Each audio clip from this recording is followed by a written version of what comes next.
right now we have the entrenched energy monopolies and cartels. You know, we have OPEC and we have the 7 sister oil companies that control all the oil and energy.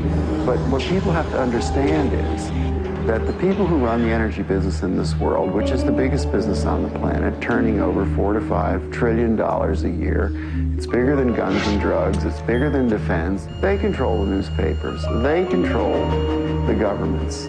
But these companies are so big that they regulate the government, which regulates them. It's not free. Nothing is free. But cheap and efficient energy exchange is a viable concept. Now I say that everything in this universe is free energy.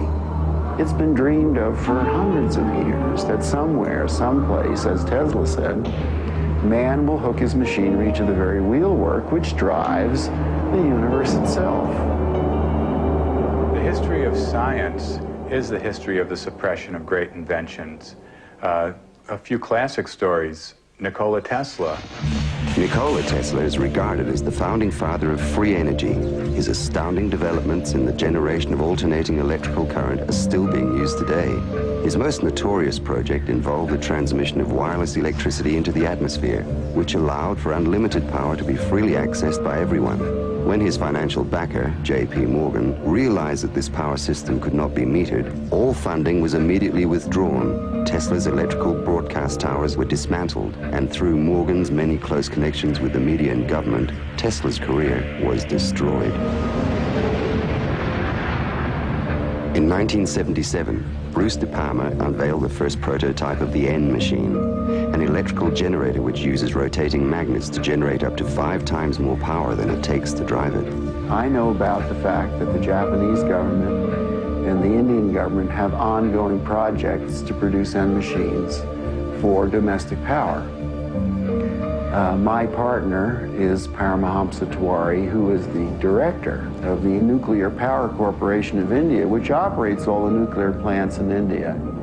In late 70s, I learned from Bruce De Palma that he had carried out certain crucial experiments by rotating electromagnets. Tiwari tested a prototype based on De Palma's N machine under laboratory conditions. The results were deemed too impressive, causing disbelief and suspicion among conservative government officials and the power consortiums that backed the project. Tiwari was forced to abandon the project completely. It's a major breakthrough that will no doubt make motorists happy, and as Ralph Robinson explains, the Pentagon is also showing lots of interest in this project. U.S. inventor Stan Myers released his water-powered car engine in 1988. The Pentagon flew a lieutenant colonel in last week to look at Myers' invention. There's talk of possibly using it in the Star Wars defense program and to run Army tanks. Myers found it virtually impossible to secure financial backing after certain Pentagon officials paid him a visit. A number of similar inventions were developed and tested all around the world. My best friend was killed over this matter. There's a chap here, about 10 minutes away from here, driving. He has been running his car on water since 1986 with the government's permission, provided that he keeps his mouth shut. And with regular intervals, using his own words, they keep warning him to keep his mouth shut. One of our colleagues who have been running car on the water for the 10-year period now, he reckons that it's 26 times more powerful than petrol.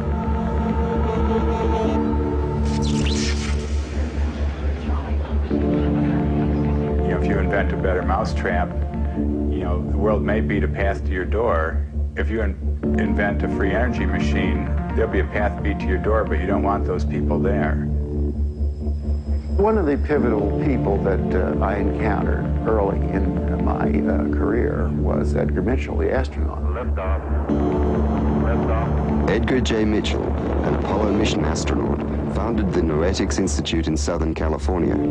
The Institute's charter was supposedly to develop alternative energy systems by attracting inventors from all over the country. Mitchell became extremely interested in De Palma's N machine.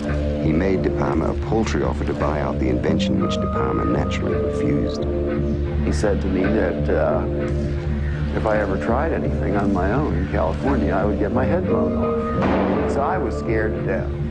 The CIA operates through various very innocent-looking fronts to find out what people are thinking and what they're inventing. Now, what's more innocent than a denying institute founded on transcendental principles to help New Age inventors bring free energy into the world?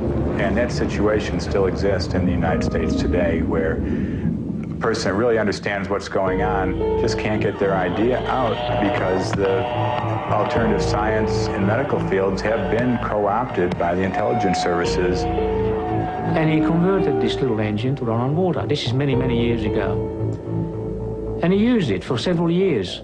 And somehow the news got out, and one day he got visitors, and he was told to dump the engine or else. 3 weeks later, the man was dead. And the coroner's finding was that he fell off the back of a train. He was drunk. Now, it happened that he didn't drink. Even Dr. Townsend T. Brown, the electrogravitic research scientist, has on his 16-millimeter film of his lab tests, which we've got here, he has guys with the black suits and black hats come into the place. You can see where the legends come from. I mean, these guys come in and they look like, you know, Bad Bart to Black Man. I mean, it's classic, and these things do happen.